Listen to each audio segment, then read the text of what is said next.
Ever scroll through social media, see all those perfect smiles and amazing vacations and wonder, why isn't my life like that? Why does genuine happiness feel so elusive? You're not alone. In our fast-paced, always-on world, juggling work, family, and the constant pressure to keep up, real contentment can seem like a distant dream, something always just out of reach. We chase promotions, new gadgets, the next fleeting thrill, hoping this will be the thing that finally makes us happy. But often, it just leaves us wanting more. It's like being on a treadmill, running hard but not really getting anywhere satisfying. What if the secret to a truly happier life in 2025 and beyond isn't about adding more, but about understanding more? What if there were a timeless guide, a practical roadmap used by some of history's wisest minds to navigate life's ups and downs with a sense of calm and purpose? There is. It's called Stoicism. Now, if Stoicism conjures up images of emotionless statues or people just gritting their teeth through hardship, let's clear that up. That's a common misunderstanding. True Stoicism is taught by thinkers like the Roman Emperor Marcus Aurelius, the playwright Seneca, and the former slave Epictetus isn't about suppressing emotion, it's about understanding it. It's not about being passive, it's about taking wise, effective action.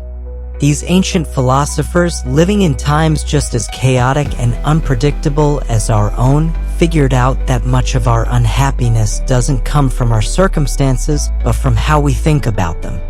They developed a practical toolkit for life, a set of principles to build inner strength, find peace amidst chaos, and cultivate a durable, resilient kind of happiness. This isn't the fleeting high of a good day, it's a deeper sense of well-being that can weather any storm. Over the next few minutes, we're going to explore 10 powerful Stoic secrets. These aren't complicated theories, but actionable strategies you can start using today to transform your outlook and, yes, actually become happier. Forget the temporary fixes. Let's explore how ancient wisdom can unlock a more peaceful, purposeful, and genuinely joyful life for you, starting now. 1. Silence self-doubt, the Stoic key to real confidence. Jasmine stared at the internal job posting on her laptop screen, her office in a bustling Chicago high-rise, suddenly feeling very quiet. Senior project lead. It was the promotion she'd been working towards for 3 years. Her last performance review was glowing. Her manager had even hinted she should apply. Yet, a familiar cold knot tightened in her stomach. A voice, insidious and small, whispered, "Are you sure you're ready? There are others more qualified. What if you fail? You'll look like a fool." That voice was doubt, and for Jasmine, it was a constant, unwelcome companion, sabotaging her ambitions before they even took flight. This experience isn't unique to Jasmine. How many times have you hesitated before a new challenge, whether it's starting a business, learning a new skill, or even just speaking up in a meeting, all because of that nagging inner critic? Self-doubt is a formidable foe, often lurking in the shadows of our minds, convincing us we're not good enough, smart enough, or capable enough. But here's a liberating thought from the Stoics: you don't have to completely eradicate doubt to move forward. It's about managing it, understanding it, and ultimately disarming it. Even the great Stoic philosopher and Roman Emperor Marcus Aurelius, a man responsible for an entire empire, wasn't immune to self-doubt. His Meditations, essentially his private journal, is filled with moments of self-questioning and self-counsel. But his approach wasn't to surrender to these feelings or ignore them. Instead, he challenged them. He would ask himself, is this thought beneficial? Does it serve my purpose, or does it hinder me? Is it based on reality, or just fear?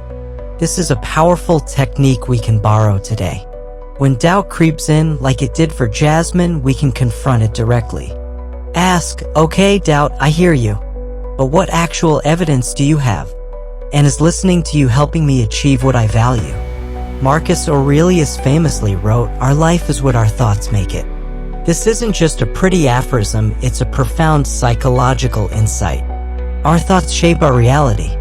If we constantly feed the voice of doubt, it grows stronger, becoming a self-fulfilling prophecy.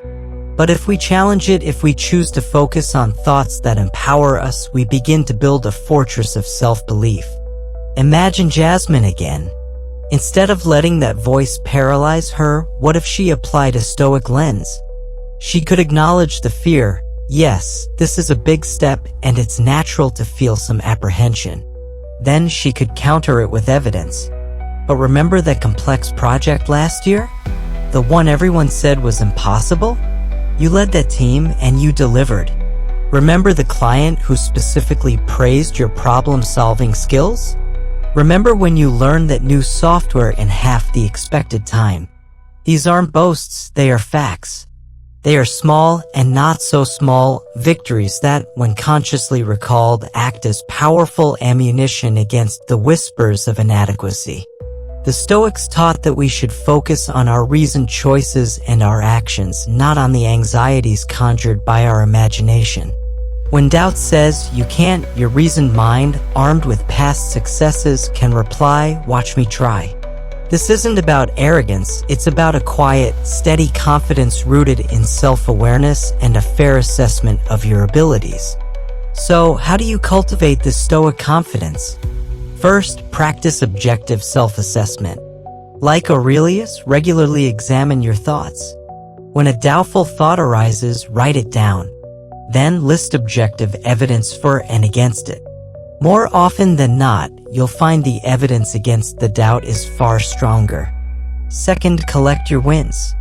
Keep a success journal or a simple list of things you've accomplished, challenges you've overcome, and skills you've developed. When doubt strikes, review this list. It's your personal arsenal of proof.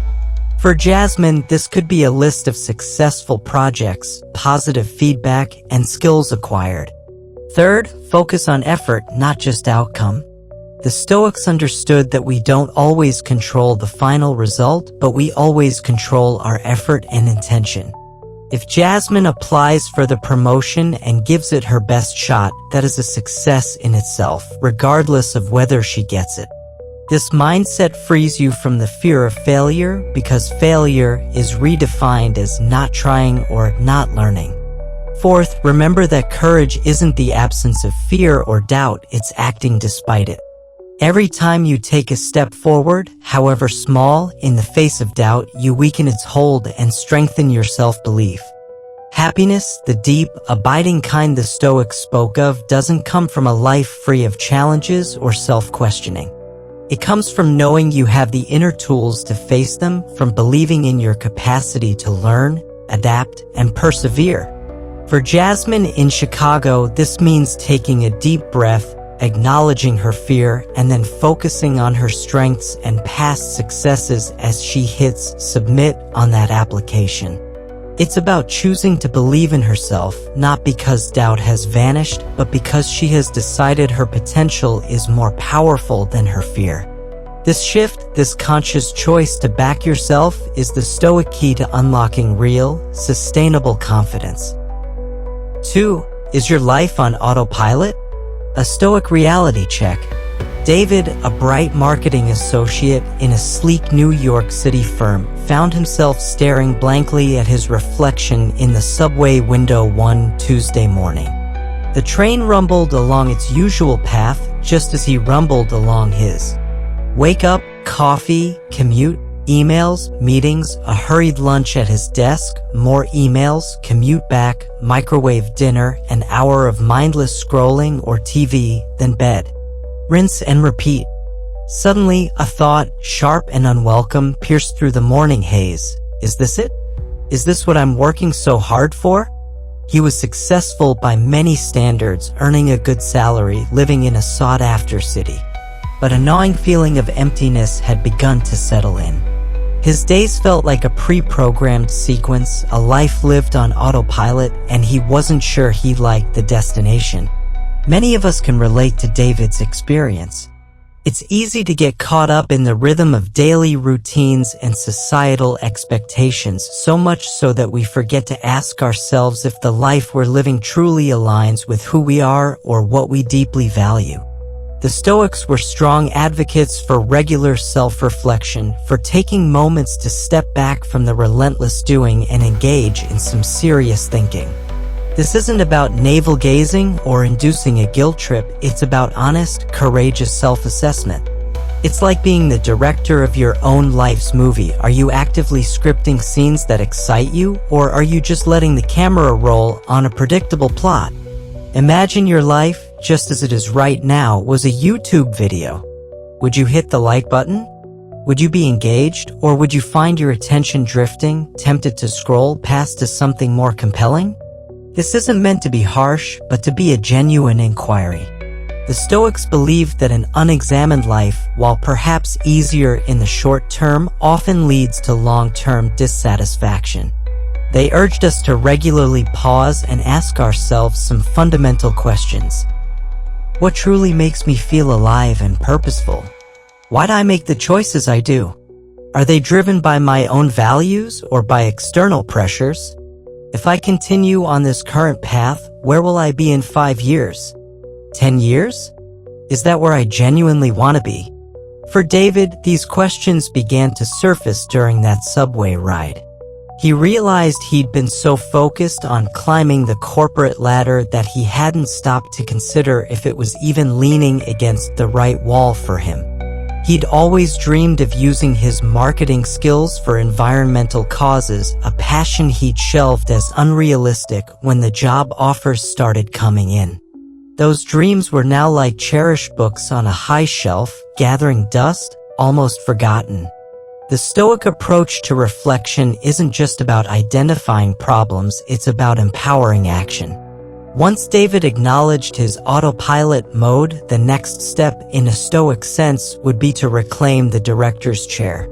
This means taking those dusty dreams off the shelf and examining them in the clear light of day. Are they still relevant? If so, what's one small, manageable step he could take towards them? It doesn't have to be a dramatic, life-altering leap overnight. Think about it. We remember to charge our phones every single night because we know it's essential for the next day. What if we applied that same diligence to taking small, consistent steps towards our most cherished goals? Perhaps David could start by volunteering a few hours a week for an environmental nonprofit, using his marketing expertise. Or maybe he could dedicate an hour each weekend to researching companies that align with his values. These aren't huge commitments, but they are concrete actions that begin to shift the trajectory of his life movie from autopilot to actively directed. The beauty of the Stoic self-reflection is its practicality. It doesn't require a mountain retreat or hours of silent meditation, though those can be helpful too. It can happen during your morning coffee, on your commute, like David's, or for 10 minutes before bed. The key is consistency and honesty. Consider these Stoic-inspired reflection prompts. What was one thing today that felt truly meaningful and why? This helps identify your core values in action. What was one thing I did today that was out of alignment with the person I want to be? What could I do differently next time? This fosters self-correction without harsh judgment. What am I tolerating in my life? A habit, a situation, a mindset that is draining my energy or holding me back? This highlights areas for potential change. If I knew I couldn't fail, what's one thing I would start doing tomorrow towards a long-held dream? This helps bypass fear-based procrastination. Your life story is yours to write, edit, and direct. It's not about achieving a perfect, problem-free existence, but about crafting a narrative that is authentic, purposeful, and engaging to you. By regularly taking that Stoic reality check, by daring to ask the tough questions and then taking small, intentional actions, you move from being a passive passenger to the active author of a life that you'd not only watch but would be proud to star in. For David, that subway reflection was just the beginning. The real adventure starts when he decides what scene to write next. 3. Stressed out? Master what Stoics called your control. Maria, a freelance graphic designer in Los Angeles, felt the familiar wave of anxiety wash over her. A major client had just put a big project on indefinite hold due to market uncertainties. Another prospect had gone silent, and the rent was due next week. The LA sunshine streaming through her window seemed to mock her internal turmoil. Her thoughts raced. What if I can't find new clients in time? How will I pay my bills? The whole market is unpredictable. Maybe I should just get a stable job I'd hate. This feeling of being tossed around by external forces, of life being a series of unpredictable and often uncontrollable events, is a major source of stress for so many of us. But what if there were a powerful way to anchor yourself amidst these storms? The Stoics offered exactly that, a fundamental principle known as the dichotomy of control. It's a beautifully simple yet profoundly effective idea. Some things in life are within our control and some things are not. True peace and effectiveness come from learning to distinguish between the two and focusing our energy exclusively on what we can influence. Think of it like playing a complex video game. You can't control the overall design of the levels, the sudden appearance of obstacles, or the actions of other non-player characters. Fretting about those things is a waste of energy and will only lead to frustration. What you can control are your character's moves, your strategy, your reactions to what happens, and how well you've practiced using your skills. Your actions, your thoughts, your attitudes, these are your joystick and buttons. The Stoics would say, master these, and you'll navigate the game of life much more skillfully, regardless of how challenging the levels become. Seneca, one of the great Stoic philosophers and also a prominent playwright and statesman, experienced this firsthand. He was unjustly exiled to the island of Corsica, stripped of his wealth, power, and social connections. For most, this would be a devastating loss of control, a recipe for despair. But Seneca, applying Stoic principles, turned inward. He couldn't control the emperor's decree or his location, but he could control his thoughts, his studies, and his writing. He used his time in exile to produce some of his most profound philosophical works. This wasn't a passive retreat. It was a strategic and active focus on his inner world, on the things that remained firmly within his sphere of control. His resilience and productivity during this incredibly difficult period stand as a timeless testament to this principle. Epictetus, another cornerstone of Stoic thought, who endured slavery before becoming a revered teacher, put it bluntly, some things are in our control and others not. Things in our control are opinion, pursuit, desire, aversion, and, in a word, whatever are our own actions. Things not in our control are body, property, reputation, command, and, in one word, whatever is not our own actions.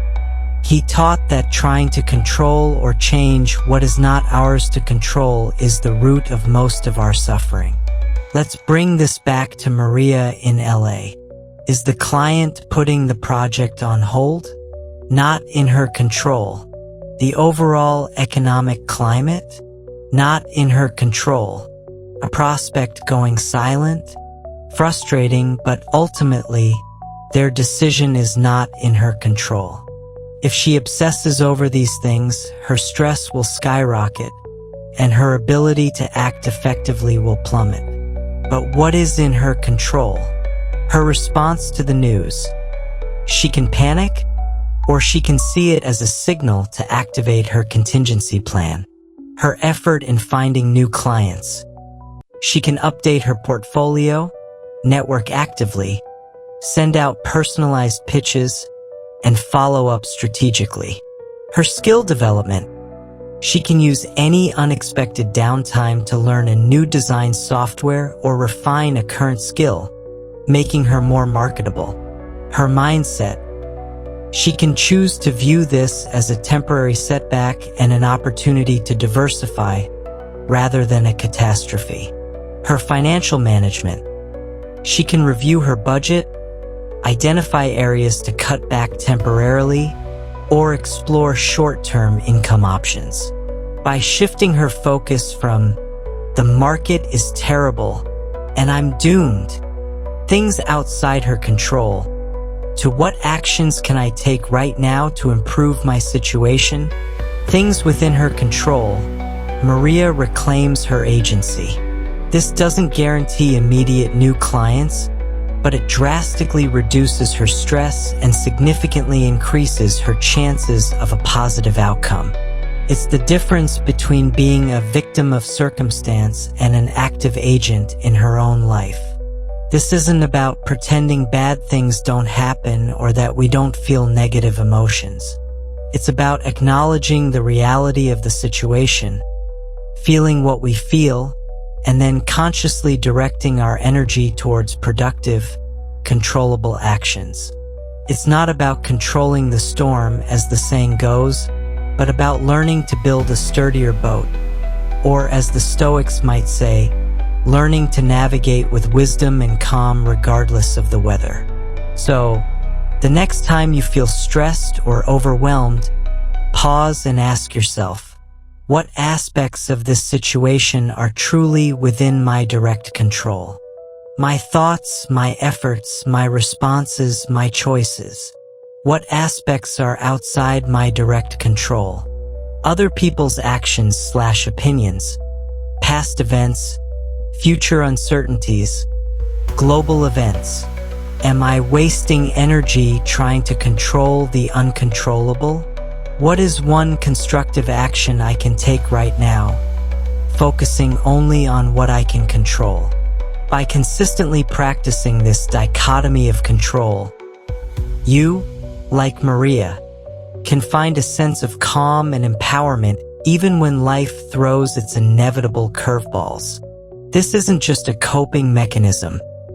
It's a strategy for a more serene, effective, and ultimately happier life. For the kindness hack, how giving more makes you happier, Carlos was having one of those Mondays in Miami. His car had a flat tire on the way to an important client meeting, which he then missed, and a looming deadline felt more like a guillotine. Grabbing a rushed coffee at a local cafe, feeling the weight of the world on his shoulders, he noticed the person ahead of him fumbling for change, clearly flustered. On an impulse, Carlos told the barista, "I've got theirs too." The person, a young student by the looks of it, turned around, surprised, then broke into a wide, grateful smile. "Wow, thank you so much. You have no idea how much I needed that today." For a moment, Carlos's own troubles seemed to recede.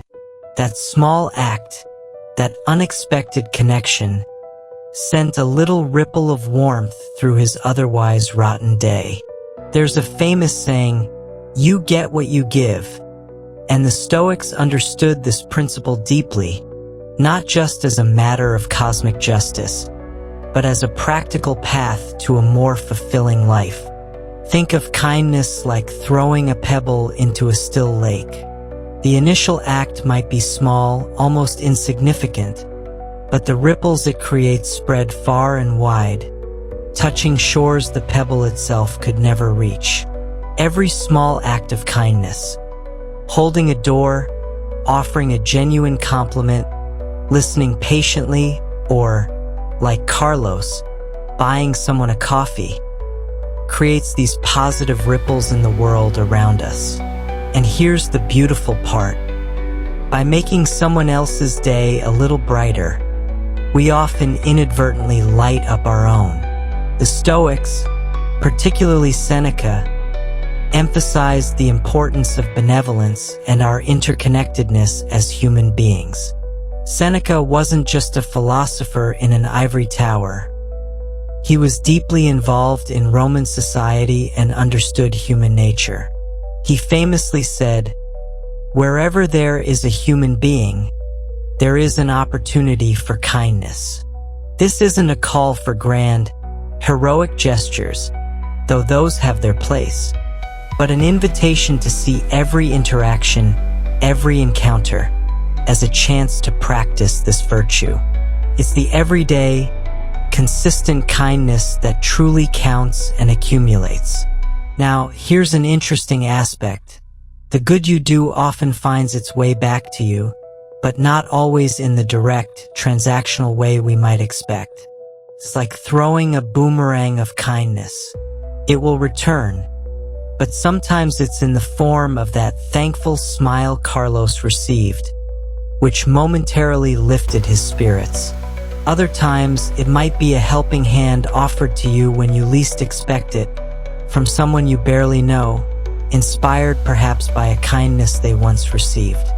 This isn't about keeping a tally or doing good deeds with the expectation of an immediate reward.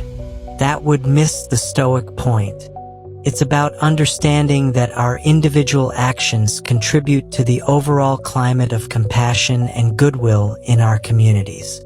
And in such a world, happiness naturally finds more fertile ground to grow for everyone, including ourselves.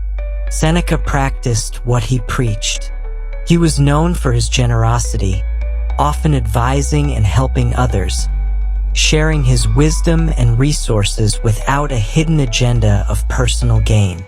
His life teaches us that a significant part of our own well-being and contentment doesn't come from what we acquire for ourselves, but from what we contribute to others. Modern psychology actually backs this up, with numerous studies showing that acts of altruism and kindness activate pleasure centers in the brain, reduce stress, and increase overall life satisfaction. The Stoics were onto this thousands of years ago. So, how can we incorporate this kindness hack into our busy lives? Especially when we, like Carlos, might be feeling stressed or overwhelmed ourselves. Start small and simple. You don't need to volunteer 20 hours a week unless you want to. Let someone go ahead of you in traffic. Offer a sincere thank you to the bus driver or the grocery store clerk. Ask your colleague how their weekend really was and listen. These micro acts of kindness take minimal effort but can have a surprisingly large impact. Practice active empathy. Try to put yourself in someone else's shoes. The rude cashier? Maybe they're having a terrible day for reasons you don't know. This doesn't excuse bad behavior, but it can soften your reaction and open a door for a kinder response from you. Give without expectation. The purest form of kindness is offered freely. When Carlos bought the coffee, he wasn't thinking about what he'd get in return. The unexpected boost he felt was a natural byproduct, not the goal. Focus on the act of giving itself. Look for opportunities. Seneca's "wherever there is a human being" is a reminder that opportunities are all around us. In your family, with your friends, among your colleagues in that Chicago office tower, or your neighbors in a quiet Austin suburb. Even online, a kind comment can make a difference. Be kind to yourself too. This is crucial. Stoicism isn't about being a doormat or neglecting your own needs. True, sustainable kindness to others often flows from a place of self-compassion and inner balance. As we navigate 2025, let's consider making kindness a more conscious practice. It's a powerful tool, not just for making the world a slightly better place, but for enhancing our own sense of happiness and connection. That simple act of generosity from Carlos didn't magically solve all his problems, but it shifted his perspective, reminded him of shared humanity, and injected a moment of genuine warmth into his day. Sometimes that's all it takes to turn things around. A good deed, as the Stoics knew, is indeed a significant step towards a happier life. 5. Overwhelmed? The Stoic art of doing less, but way better. Priya, the founder of a promising tech startup in Seattle, felt like she was constantly drowning. Her to-do list was a monstrous, ever-expanding scroll. She was juggling product development, investor pitches, team management, marketing strategies, and the endless stream of emails that never seemed to stop.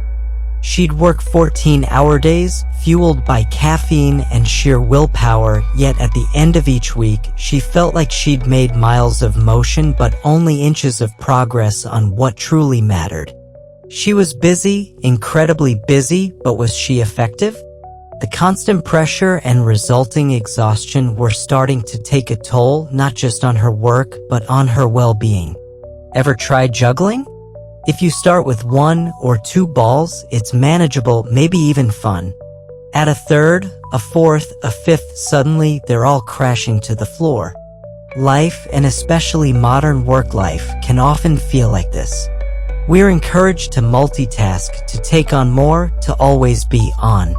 But the Stoics, with their emphasis on wisdom and effective living, would argue that trying to do everything often leads to achieving very little of substance. The real key to productivity and, more importantly, a sense of accomplishment and peace, lies in a counterintuitive idea: doing less, but doing it better. This isn't about laziness or lowering your ambitions. It's about strategic focus. It's about recognizing that not all tasks are created equal. Some activities yield vastly disproportionate results compared to others. The Stoic approach encourages us to identify those few things that truly matter, the critical projects, the core responsibilities, the activities aligned with our deepest values, and then to dedicate our best energy and attention to those. This focused approach not only enhances the quality of our work and our skills, but also brings a much deeper sense of satisfaction and genuine accomplishment than just ticking off 100 trivial items from a list. Marcus Aurelius, who, as Roman emperor, arguably had one of the most demanding to-do lists in history, understood this principle profoundly. He wrote, "Concentrate every minute like a Roman, like a man, on doing what's in front of you with precise and genuine seriousness, tenderly, willingly, and with justice." He wasn't just a ruler of an empire, he was a master of his own time and focus. He knew the importance of prioritizing, deliberating, and then acting with clear intention. He wasn't advocating for frantic, scattered activity, but for deep, purposeful engagement with the task at hand. Think of it like a sculptor. A sculptor doesn't create a beautiful statue by adding more and more clay haphazardly. They start with a block of stone or a lump of clay and meticulously chisel away or remove the excess, the unnecessary, to reveal the form and beauty within. Simplifying your life and your work is a similar process. It's about courageously cutting away the non-essential commitments, the time-wasting habits, the distracting clutter, to uncover your true priorities. This clarity then naturally leads to more effective action, and effective, meaningful action is a direct pathway to a more contented and less overwhelmed existence. For Priya in Seattle, applying the Stoic art would mean taking a hard, honest look at her endless list. Instead of trying to tackle everything at once, she might identify the 2 or 3 critical activities that, if done exceptionally well, would have the biggest impact on her startup success. Perhaps it's perfecting her investor pitch and ensuring her core product development is on track. This might mean delegating more of the smaller, operational tasks, saying no to less critical meetings or requests, or even consciously scheduling deep work blocks where she's completely focused and unavailable for distractions. This process can feel uncomfortable at first. We're often conditioned to equate busyness with importance. But the Stoics teach us to look deeper, to value effectiveness over mere activity. Here's how you can start practicing the art of doing less better. Identify your essential few at the start of each day or week. Ask yourself, what are the 1 to 3 most important things I need to accomplish that will make the biggest positive impact? This is your North Star. Learn to say no gracefully. Every yes to something is an implicit no to something else. Be mindful of your commitments. If a request doesn't align with your essential priorities, it's okay to decline or negotiate. Warren Buffett famously said, "The difference between successful people and very successful people is that very successful people say no to almost everything." Eliminate or delegate. Regularly review your tasks and commitments. Are there things you can stop doing altogether because they add little value? Are there tasks that someone else could do effectively, freeing you up for higher impact work? Priya might realize she can hire a virtual assistant for administrative tasks. Practice single tasking. Despite the allure of multitasking, research shows it generally reduces quality and efficiency. When you work on an essential task, give it your undivided attention. Close unnecessary tabs, silence notifications, and immerse yourself in the work. Value quality of engagement. It's not just about the hours you put in, but the focused energy and intelligence you bring to those hours.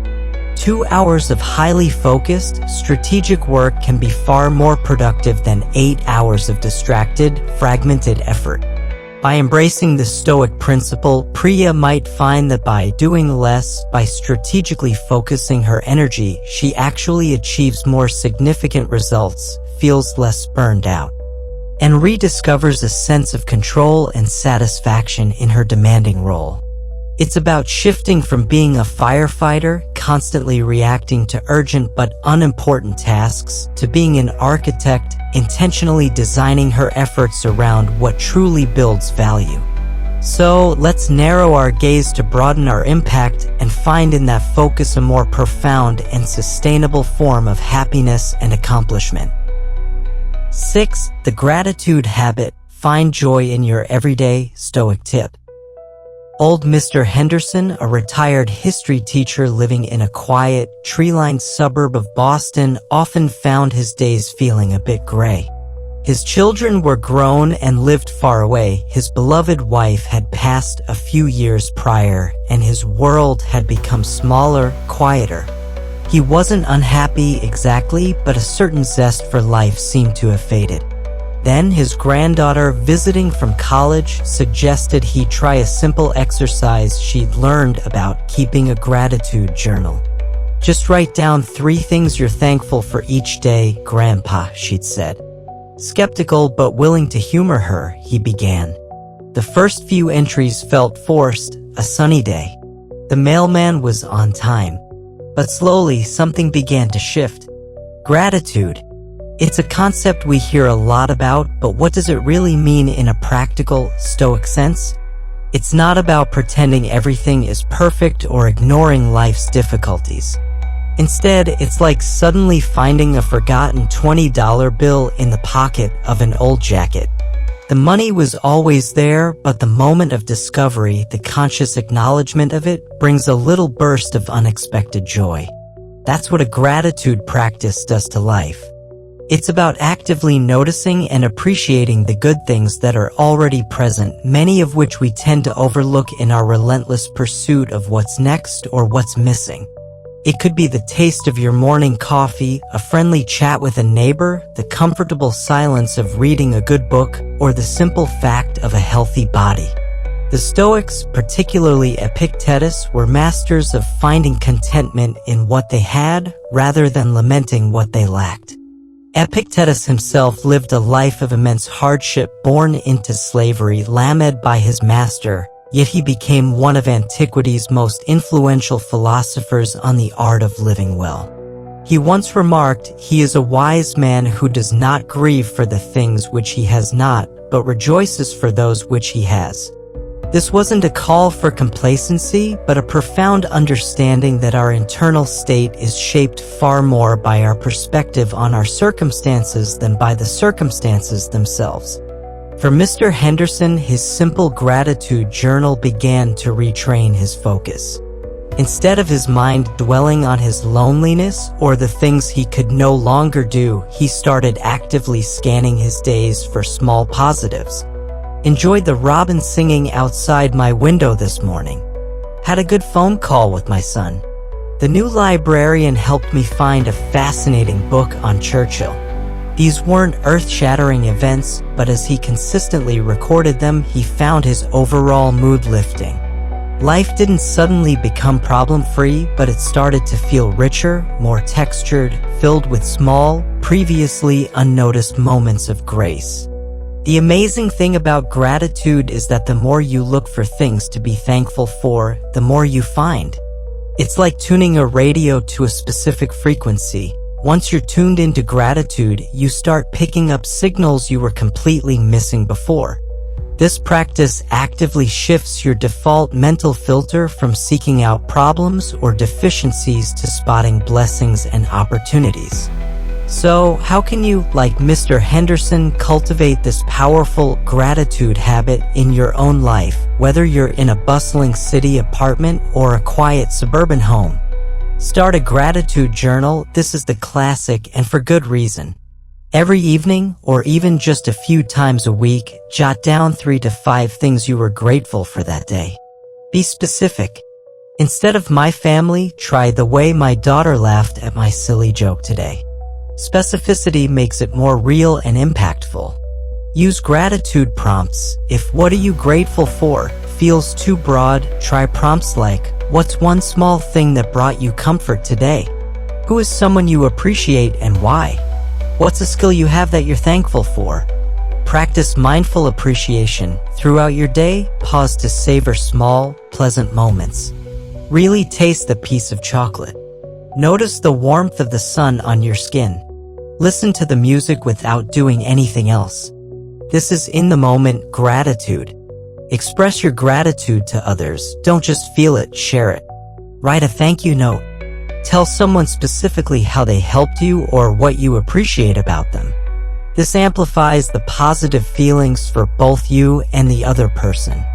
Mr. Henderson started making a point to thank the librarian more explicitly. Reframe challenges, the advanced Stoic move. This is tougher but incredibly powerful. When faced with a difficulty, can you find anything in it to be grateful for? Perhaps a tough project teaches you resilience. A disagreement helps clarify your values. This is akin to the Stoic idea of amor fati, loving your fate, finding value even in adversity. It's a crucial insight from both ancient Stoicism and modern psychology. It's not primarily happiness that brings us gratitude, but rather gratitude that cultivates and deepens our happiness. By consciously recognizing and cherishing the abundance already present in our lives, however small or simple those blessings may seem, we open the doors to a more consistent state of contentment and joy. Mr. Henderson didn't suddenly win the lottery or have all his problems disappear. But by embracing the simple Stoic tip of daily gratitude, he found the color returning to his days, discovering that even in the quiet autumn of his life, there was still so much to appreciate and find joy in. And that in itself is a profound gift. 7. Stop chasing likes. Stoic secrets to true self-worth. Chloe, a talented young painter living in a vibrant arts community in Austin, Texas, found herself in a familiar cycle. She'd pour her heart and soul into a new piece, spend days, sometimes weeks, perfecting it. Then, with a mix of hope and trepidation, she'd post it on Instagram. What followed was an anxious vigil, constantly refreshing her feed, her mood seesawing with every new like or comment or the lack thereof. A flurry of positive engagement would send her soaring. A lukewarm reception would leave her feeling deflated, questioning her talent, her vision, her very worth as an artist. This relentless quest for external approval, so amplified in our digitally connected age, felt like chasing a shadow, always just out of reach and utterly exhausting. This hunger for validation from others isn't new, it's a deeply human trait. But the Stoics, those ancient masters of inner fortitude, recognized it as a significant impediment to true tranquility and self-possession. They taught a radical, liberating lesson. Genuine self-worth cannot be outsourced.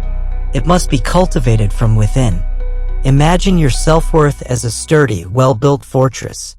Why would you hand the keys to that fortress over to the shifting opinions of the crowd, the fleeting trends of social media, or even the well-meaning or not-so-well-meaning judgments of friends and colleagues? The Stoic script flips this dynamic. It nudges us, urges us to look inward for our primary source of validation. It's about detaching our sense of value from external outcomes and anchoring it to our character, our efforts, and our alignment with our own principles. This doesn't mean becoming indifferent to others or dismissing constructive feedback. Rather, it's about ensuring that your core sense of who you are and what you're worth isn't dependent on their applause. So, how do we actually begin to stop this approval-seeking mission, especially when the digital world constantly dangles the bait of likes, shares, and fleeting internet fame? First, start by recognizing and validating your own efforts and achievements, no matter how small. Did you stick to your painting schedule today, even when you didn't feel inspired? That's a win. Did you make your bed this morning? A small act of discipline, another win. Did you handle a difficult conversation with integrity? A significant win. Take a moment to consciously acknowledge these internal victories. They build a private reservoir of self-respect. It's like building a mental muscle of self-approval where you are both the coach and the most important cheerleader. Second, practice mindful awareness of your approval-seeking triggers. For Chloe, it was posting her art online. For someone else, it might be giving a presentation, going on a date, or even choosing an outfit.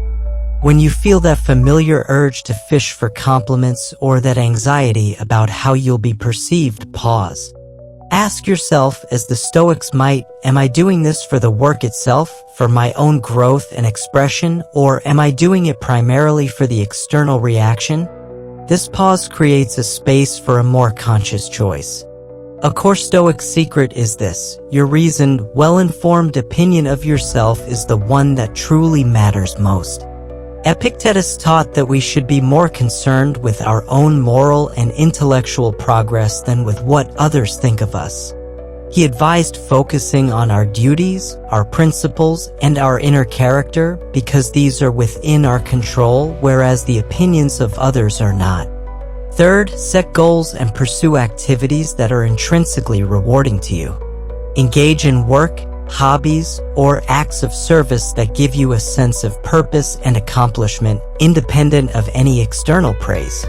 For Chloe, this might mean focusing on the joy of the creative process itself, the feel of the brush, the mixing of colors, the act of bringing her vision to life, rather than solely on the eventual exhibition or Instagram post.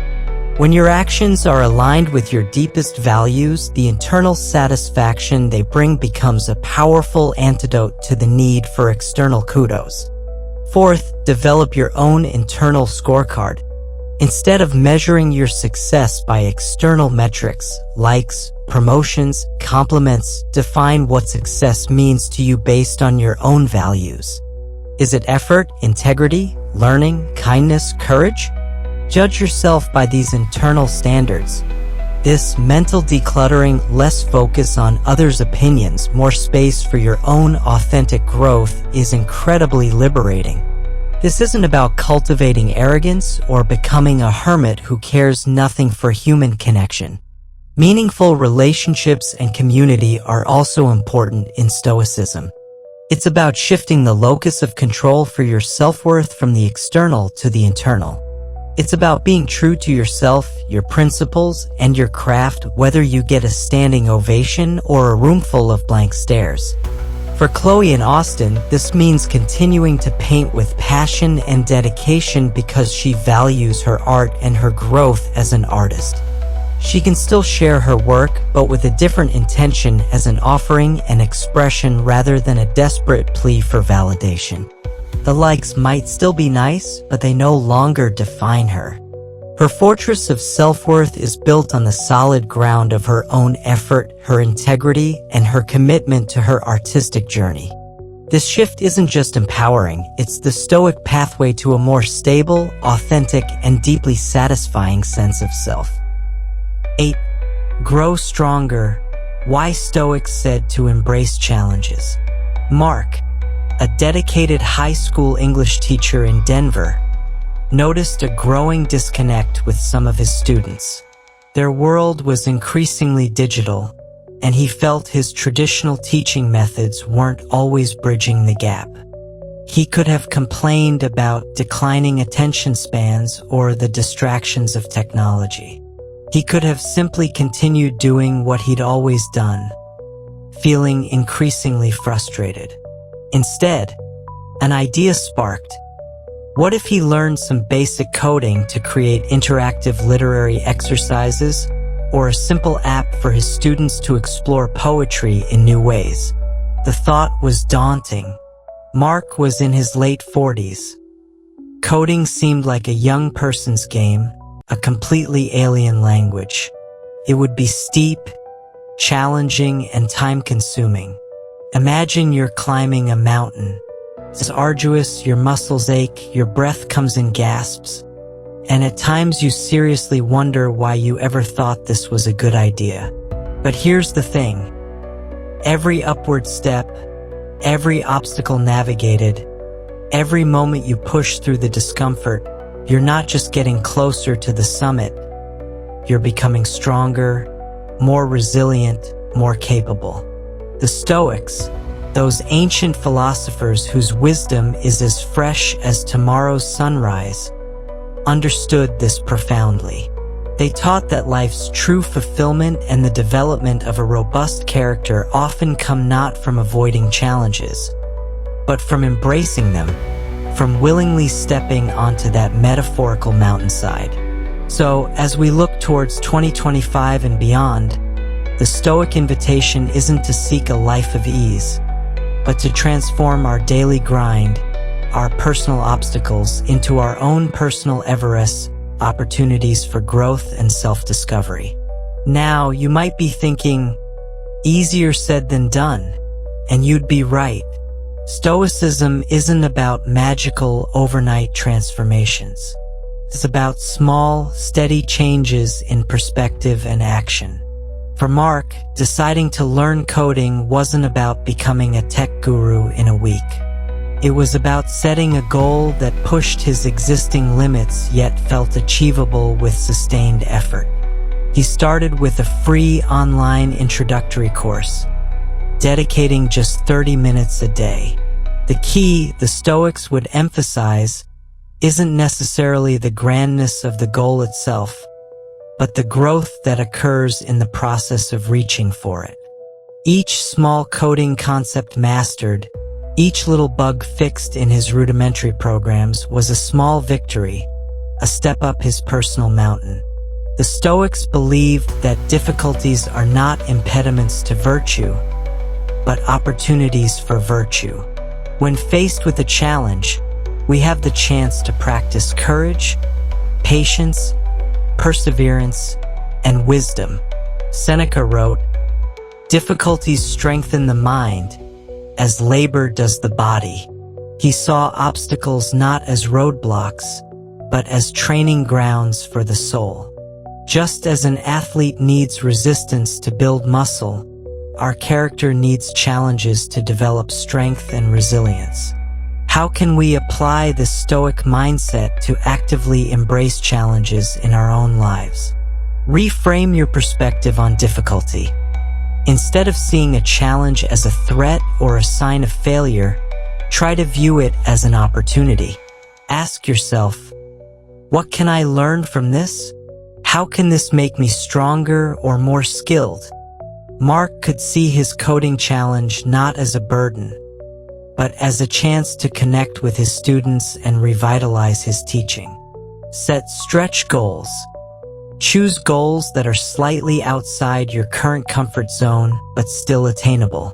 This could be learning a new skill like Mark, taking on a new responsibility at work, committing to a fitness routine, or even tackling that difficult conversation you've been avoiding.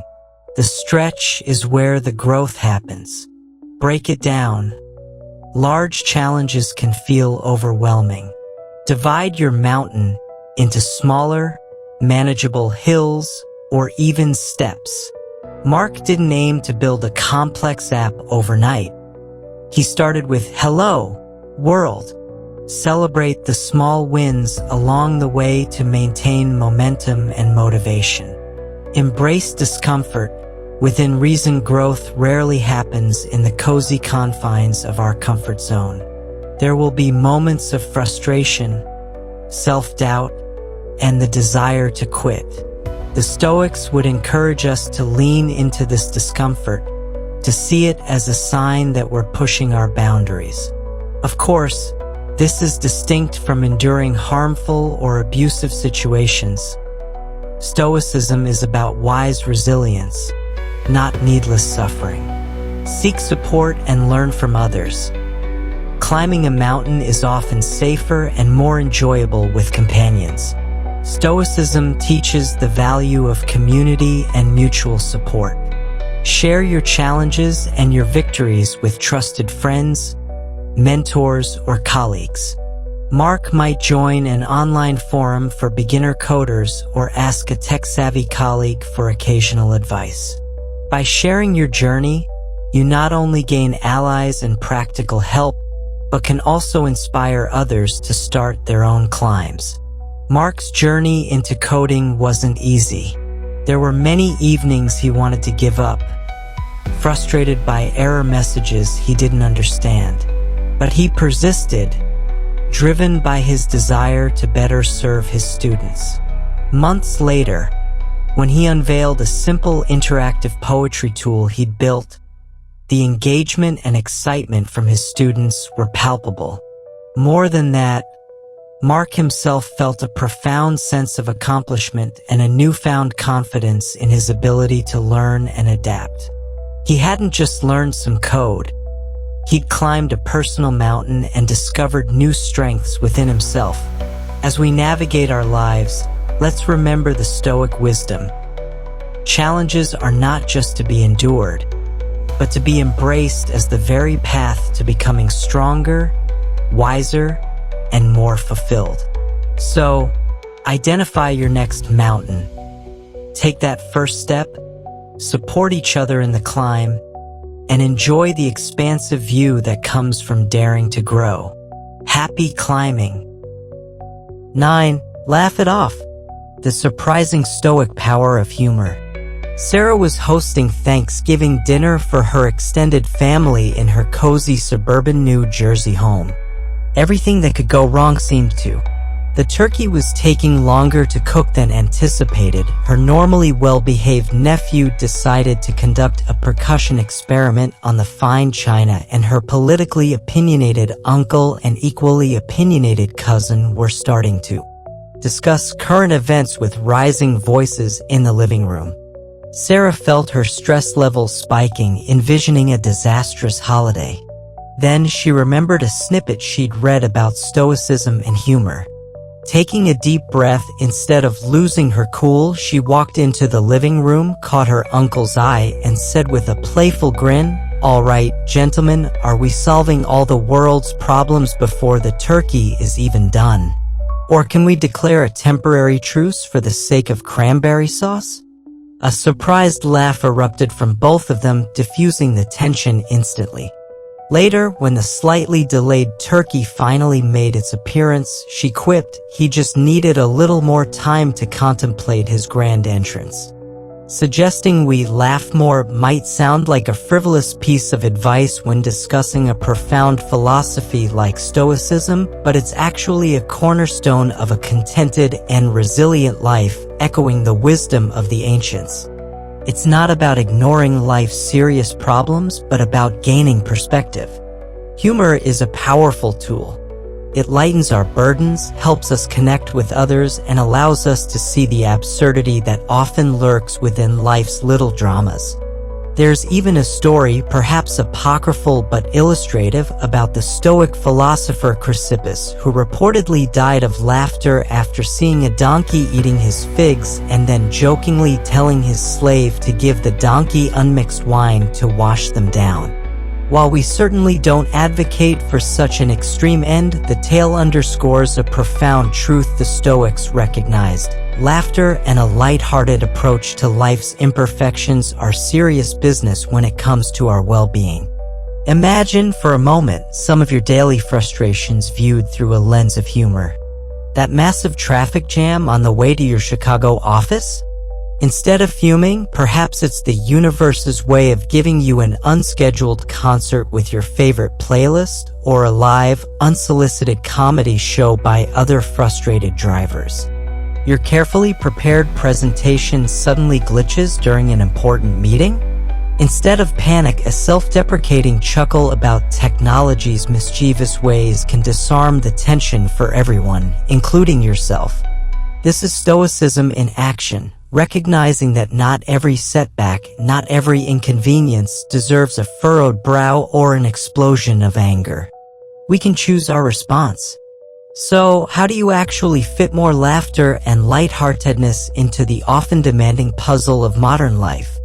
It's simpler than you might think, and it aligns beautifully with core Stoic principles. Seek the lighter side of daily situations. Make a conscious effort to find the humor or absurdity in everyday annoyances. Like Sarah, diffusing the family tension, look for the unexpected chuckle. When your coffee spills spectacularly down your shirt right before a big meeting in that NYC skyscraper, after the initial, "oh no," can you find a sliver of the ridiculous in it? Maybe it's a sign you need a more expressive wardrobe. Don't take yourself too seriously. The Stoics advocated for self-awareness, but not for relentless, solemn self-criticism. We all make mistakes, have awkward moments, and say silly things. Being able to laugh at your own foibles is a sign of humility and strength. It makes you more relatable and less prone to perfectionism-induced stress. Cultivate a playful mindset. Approach challenges with a sense of curiosity and even playfulness where appropriate. This isn't about being flippant about serious matters, but about allowing for creativity and a lighter touch. Can this tedious task be turned into a game? Can this frustrating problem be seen as an interesting puzzle? Share laughter with others. Laughter is a wonderfully contagious social glue. Swap funny stories with friends about who had the most bizarre encounter at work or the most epic fail of the week. Watch a comedy show together. Send a funny meme. When you find something amusing, share it. Be the person who brings a smile or a laugh to others. Your laughter becomes a ripple, connecting you and brightening the collective mood.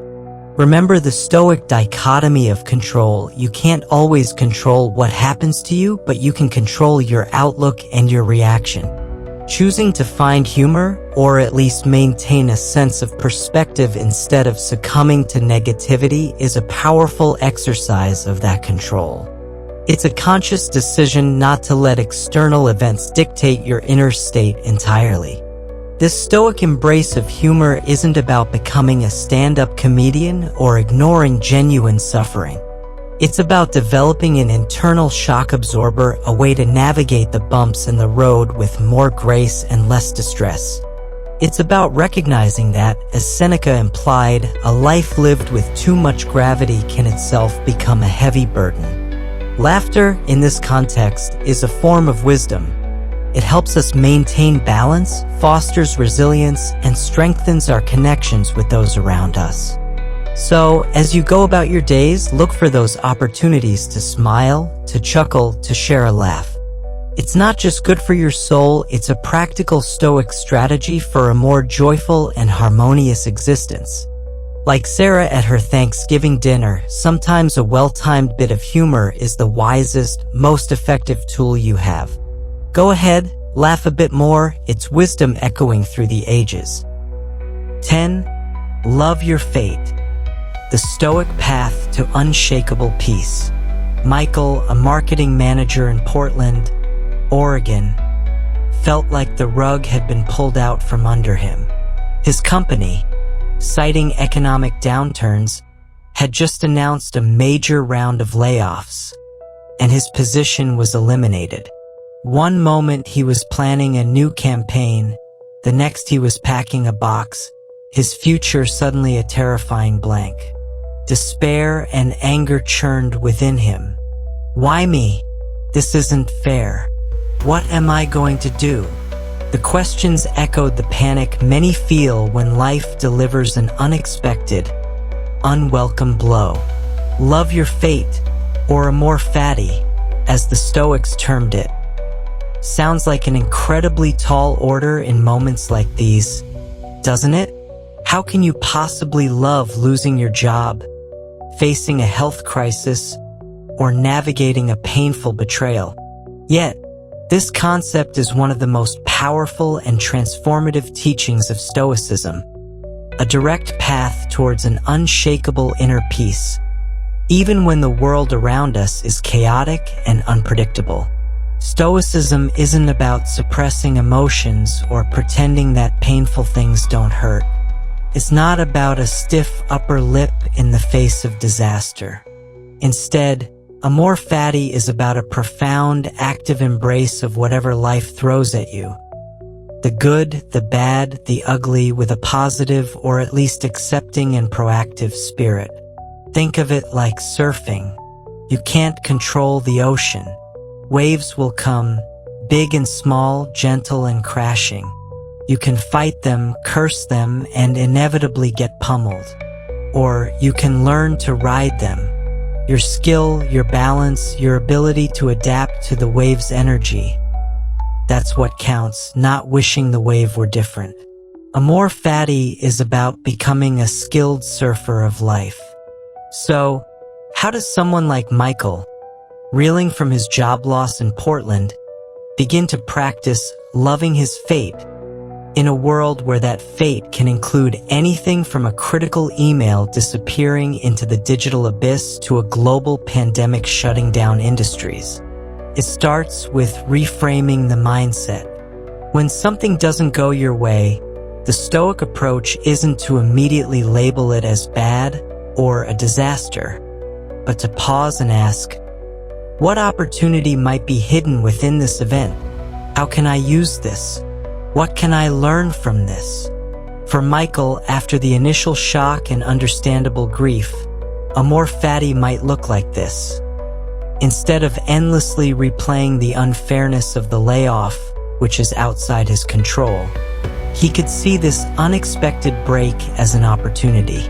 Perhaps it's the push he secretly needed to finally explore that sustainable farming project he'd been dreaming about for years, but was too secure in his job to pursue. Or maybe it's a chance to reassess his skills, learn something new, and pivot to an industry he finds more meaningful. The job loss is a fact. His response to that fact is where his power lies.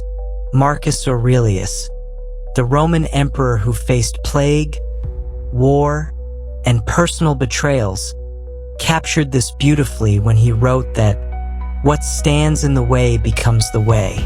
The obstacle itself, the very thing that seems to be blocking your path, can become the path forward if you approach it with the right mindset. The layoff isn't just an ending for Michael. It can be a new, albeit unsought, beginning. This isn't about blind optimism or pretending that setbacks aren't painful. It's about finding the constructive angle, the learning, the potential for growth embedded within the challenge. Missed that crucial Uber on your way to a life-changing meeting in downtown Chicago. Frustrating, yes, but perhaps that brisk, unplanned walk clears your head, and you arrive with a sharper focus. Or maybe you strike up a conversation with someone at the bus stop who offers an unexpected insight. Wi-Fi acts up during an important Zoom call from your LA apartment? Infuriating. But maybe it's a reminder to be more prepared with backups. Or it forces a more human, less tech-reliant conversation. The practice of amor fati involves acceptance of reality. Acknowledge what is without judgment or immediate resistance. This doesn't mean liking it, but it means not wasting energy wishing it were different. Michael lost his job. That's the reality. Finding the opportunity or lesson. Actively look for how this event can be used for your growth or benefit, however small. This is a chance to, or this teaches me. Taking action within your control. Once an opportunity or lesson is identified, act on it. Michael might start researching sustainable agriculture courses or networking with people in that field. Gratitude for the whole of life. This is the deeper level, appreciating life in its entirety, with its ups and downs, understanding that challenges often forge our greatest strengths. Loving your fate is about embracing life's unpredictable, often messy, nature with agility, courage, and even a sense of grace. It's choosing to dance in the rain instead of just waiting miserably for the storm to pass. The saying yes to life exactly as it is, and then working with what you've been given to create the best possible outcome. As we step further into 2025 and the years that follow, remember this profound Stoic wisdom. Life is not just happening to you. In a crucial sense, it's happening for you. Every twist, every turn, every unexpected tumble is an invitation to grow stronger, wiser, and ultimately, more deeply content. For Michael in Portland, the path forward won't be easy, but by embracing amor fati, he can transform a painful ending into a powerful new chapter, riding the waves of change with a resilience and peace he might not have thought possible. And that is the ultimate freedom Stoicism offers. Your Stoic journey to a happier 2025 and beyond. So, there you have it, 10 powerful Stoic secrets, timeless wisdom passed down through centuries, now ready to help you build a genuinely happier, calmer, and more resilient life in 2025 and all the years to come. From silencing that inner voice of doubt and taking a hard, honest look at whether your life is on autopilot, to mastering your control, spreading kindness, and finding joy in doing less but doing it exceptionally well. We've explored the power of daily gratitude, the freedom of seeking self-worth from within, the strength found in embracing challenges, the surprising wisdom of laughter, and finally, the profound peace that comes from truly loving your fate, whatever it may bring. Remember, the journey to a more Stoic way of living isn't about achieving perfection overnight. It's not about becoming emotionless or immune to life's difficulties. Instead, it's about consistently practicing these principles a little each day. It's about choosing your responses, focusing your energy wisely, and cultivating an inner citadel of calm and strength that can withstand the inevitable storms of life. The ancient Stoics taught us that the power to shape our happiness, our tranquility, truly lies within us. It's in our thoughts, our choices, our actions. As you move forward, try to keep their core teachings in mind. Focus on what's truly within your control and practice acceptance for what isn't. Embrace the present moment, for it's the only one we ever truly have. Life is full of unexpected twists and turns, challenges that test us, and moments that can surprise us with joy. With a Stoic mindset, you are not just passively enduring these experiences. You are actively engaging with them, equipped with wisdom, courage, and a deep-seated sense of purpose. If you found value in these ancient insights made modern, please do hit that like button. It really helps others find this wisdom too. For more practical Stoicism to navigate your daily life, make sure to subscribe to our channel, Stoic VIVU, and ring that notification bell so you don't miss our future explorations.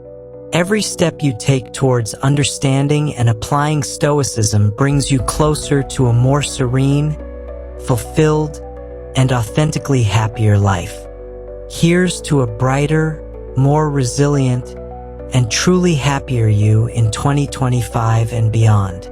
Thank you for joining us on this journey.